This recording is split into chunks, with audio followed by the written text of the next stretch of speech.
Salam alaikum. Dans cette vidéo, nous ferons la résolution d'un exercice sur les dipôles RC et RLC du programme de la deuxième année du baccalauréat.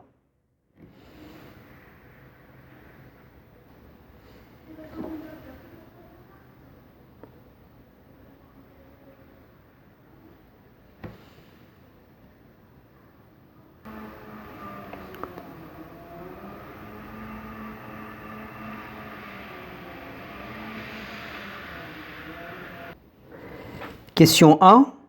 Étude du dipôle RC. On ferme l'interrupteur K1, K2 étant ouvert, à l'instant de date T égale 0. Le microampère-mètre indique la valeur I0 égale 4 microampères. Un système d'acquisition informatique adéquat permet de tracer la courbe représentant la variation de UAB en fonction du temps. Question A1. Déterminer la valeur de la résistance R0. Quand on ferme l'interrupteur K1, un courant d'intensité constante I0 va traverser le conducteur ohmique de résistance R0 et le condensateur va commencer à se charger avec un courant d'intensité constante, I0.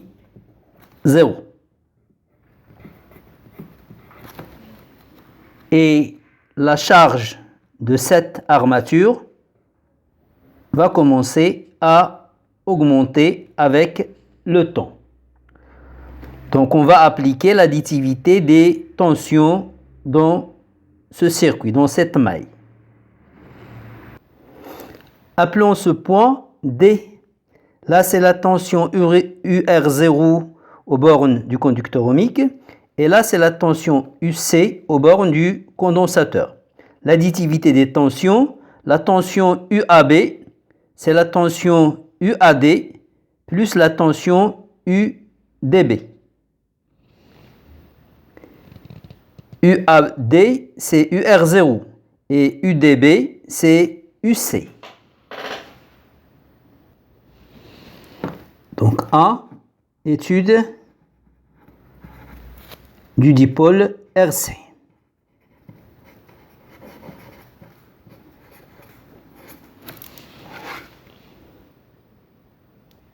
On applique l'additivité des tensions UAB égale UAD plus UDB. Et on aura donc UAB égale UAD, c'est la tension aux bornes du conducteur ohmique. Et UDB, c'est la tension aux bornes du condensateur. Or, d'après la loi d'Ohm, UR0, c'est R0 fois I0. Donc, UAB égale R0 fois I0 plus UC. Et UC, c'est Q sur C. Donc, on aura UAB égale R0 fois I0 plus Q, c'est I0 fois la durée de la charge, I0 fois T, sur C. Donc, finalement, on aura UAB égale à I0 sur C fois T plus R0 fois I0. Cette relation va lui donner le numéro 1. À T égale 0, on aura UAB égale à R0 fois I0. Donc, R0, c'est UAB 0 sur I0.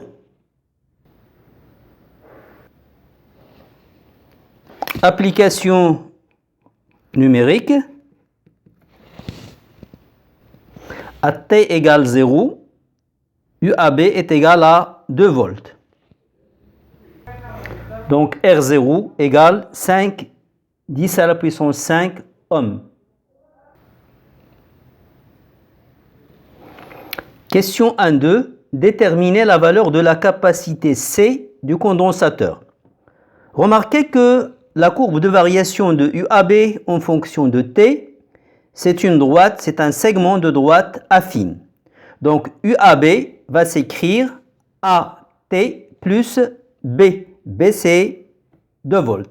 Et A c'est le coefficient directeur de cette droite. UAB de T est égal à AT plus B. A c'est le coefficient directeur. Pour calculer le coefficient directeur, on va prendre deux points de la droite, ce point et ce point. Donc A, ça sera 4 moins 2 sur 5 moins 0. Donc ça sera 2 cinquièmes.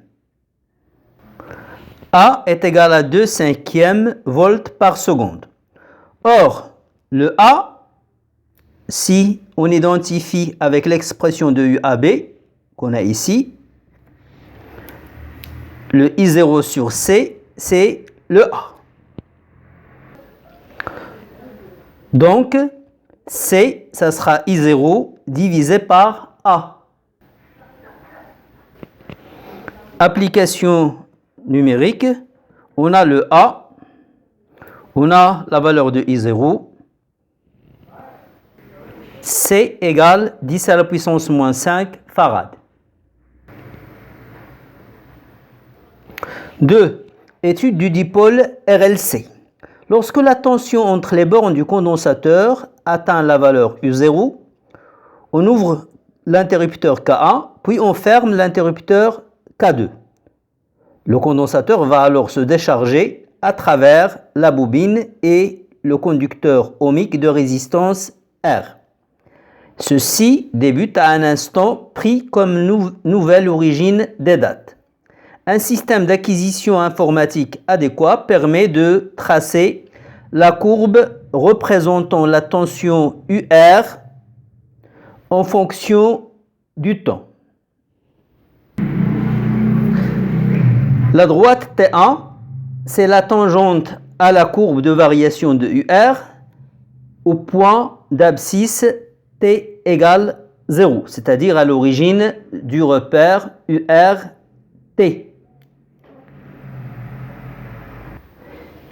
Question de 1. Montrer que U0, la tension aux bornes du condensateur, à T égale à 0, égale à moins L sur R, DUR sur DT à la date T égale à 0, ou DUR sur DT à la date T égale à 0, représente la dérivée par rapport au temps de UR de T à T égale 0. Calculer U0.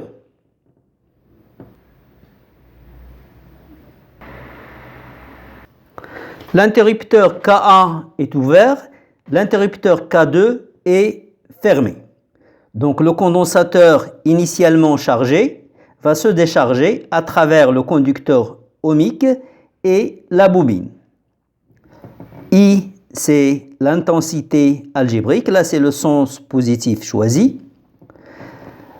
Là c'est la tension aux bornes du condensateur, UC. Là c'est la tension aux bornes du conducteur ohmique de résistance R, et UB c'est la tension aux bornes de la bobine. D'après l'additivité des tensions, on peut écrire UC plus UR plus UB égale 0. UR plus UC plus UB égale 0. Je remplace UB par son expression U bobine, c'est RI plus LDI sur DT. Or, on sait que UR, c'est RI d'après la loi d'Ohm. Donc, I, c'est UR sur R. On remplace I par UR sur R. On aura donc, or, R, c'est une constante. Donc 1 sur R, on peut le sortir de la dérivation. On aura donc, je mets le UR en facteur, on aura donc, et cette relation, on va lui donner le numéro 2, relation numéro 2. À t égale 0, remarquez que UR est égal à 0. Et bien sûr, UC, elle est égale à U0. Donc, dans cette relation, on va remplacer UC par U0, UR par 0, et DUR sur DT, ça sera à la date T égale 0. On aura donc U0 plus L sur R, DUR sur DT à T égale à 0 égale 0. Je fais passer ce terme de l'autre côté de l'égalité. On aura donc, et on obtient la relation à démontrer.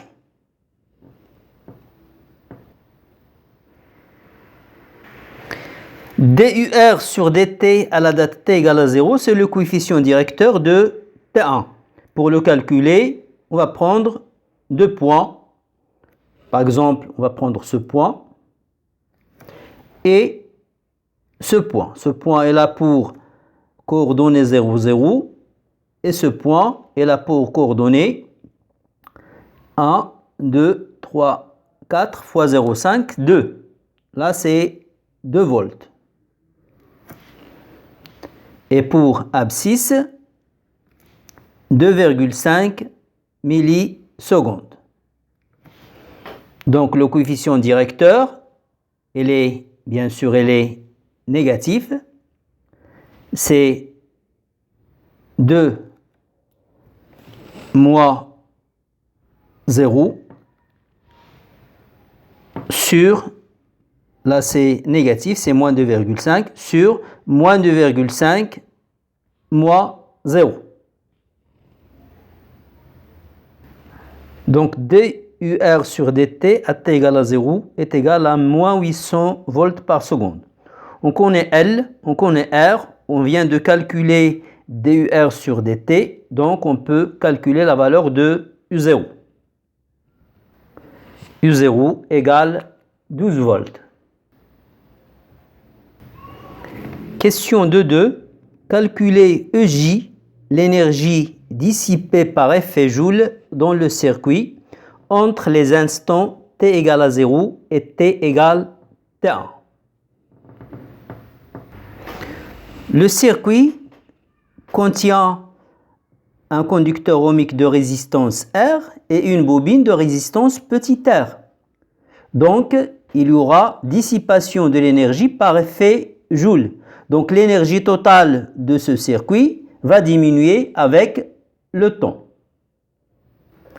L'énergie dissipée par effet Joule entre l'instant T égale à 0 et l'instant T égale à T1, ça sera l'énergie totale à la date T égale à 0 moins l'énergie totale du circuit à la date T1. Cette relation va lui donner le numéro 3. Maintenant, allons chercher l'expression de ET à la date 0. ET à la date 0, c'est l'énergie électrique emmagasinée dans le condensateur plus l'énergie magnétique de la bobine. L'énergie du condensateur, c'est 1,5 C fois la tension U0 au carré. U0, c'est la tension au bord du condensateur à la date T égale à 0. Plus EM, c'est 1,5 L fois I à la date 0 au carré. Or, on sait que UR à la date 0, elle est égale à R fois I0 d'après la loi d'Ohm. Donc I0, c'est UR0 sur R. Or, d'après la courbe, UR à la date 0, elle est égale à 0.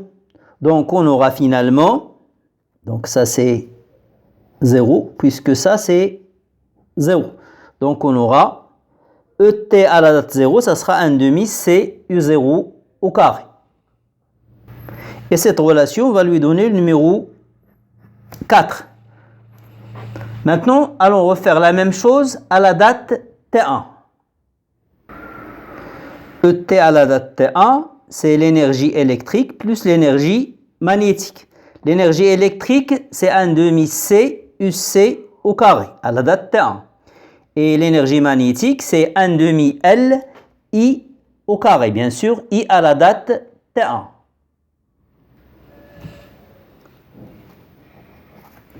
Or, I, elle est égale à UR sur R. Donc, I carré, ce sera UR carré sur R carré. Donc, on a remplacé I par UR sur R. Cette relation va lui donner le numéro 5. UR, on peut le tirer de la courbe de variation de UR. À la date T1, on projette sur l'axe des tensions et on a la valeur de UR. UR, elle est égale à moins 0,5 volts. Donc UR au carré, c'est connu. Reste UC, la tension au bord du condensateur à la date T1. Comment va-t-on l'obtenir? Remarquez que dans la courbe de variation de UR en fonction de T, là, la tangente à la courbe, à la date T1, la tangente à la courbe est parallèle à l'axe des temps. Donc, la dérivée de UR par rapport au temps à la date T1 est égale à 0, puisque la tangente est horizontale, elle est parallèle à l'axe des temps. À la date T égale T1, la tangente à la courbe de UR de T est parallèle à l'axe des temps. Donc, la dérivée de UR est nulle. Or, on a déjà établi une relation dans la question de 2.1. C'est la relation 2 qui relie UC, UR et DUR sur DT. Donc, dans cette relation, DUR sur DT à la date T égale à 0, à la date, T égale à T1, elle est égale à 0. Donc, ce terme est nul. Restera juste ce terme et ce terme. Donc, en remplaçant dans la relation 2, on aura UC plus UR facteur de 1 plus R sur grand R égale 0. Donc, on aura UC à la date T1 plus UR à la date T1 fois grand R plus petit r sur grand R égale 0. Là, j'ai juste réduit au même dénominateur. Donc, UC de T1, c'est moins grand R plus petit r sur grand R fois UR à la date T1. Donc, dans l'expression de ET à la date T1, je vais remplacer UC à la date T1 par moins grand R plus petit r sur grand R fois UR à la date T1. Donc, on aura ET à la date T1, en remplaçant dans la relation 5, égale à 1 demi C, R plus petit r au carré sur R carré, fois UR T1 au carré, plus 1 demi L UR T1 au carré sur R au carré. Remarquez qu'on peut mettre UR au carré sur R carré sur 2R carré, on peut les mettre en facteur. Là, on a 1 demi, R carré, UR carré, UR carré. Donc, on met UR au carré sur 2R au carré en facteur. On aura donc l'expression de ET à la date T1. Cette expression, on va lui donner le numéro 6. Donc là, on a l'expression de l'énergie totale du circuit à la date T1. Et là, on a l'expression de l'énergie totale du circuit à la date T égale 0. C'est la relation 4. Et là, on a l'expression de l'énergie dissipée par effet Joule entre la date T égale à 0 et la date T1. Donc, on va remplacer ET à la date 0 par son expression. Et on va remplacer ET à la date T1 par son expression. Donc, EJ, l'énergie dissipée par effet Joule, elle est égale à 1 demi C U0 au carré, moins UR à la date T1 au carré, sur 2R carré, facteur de C fois grand R plus petit r au carré, plus L. C, U0, UR à la date T1, grand R, petit r, L sont connus, donc on peut passer à l'application numérique. EJ égale 6,71 10 à la puissance moins 4 joules. Merci pour votre attention et à bientôt dans une prochaine vidéo, Inch'Allah.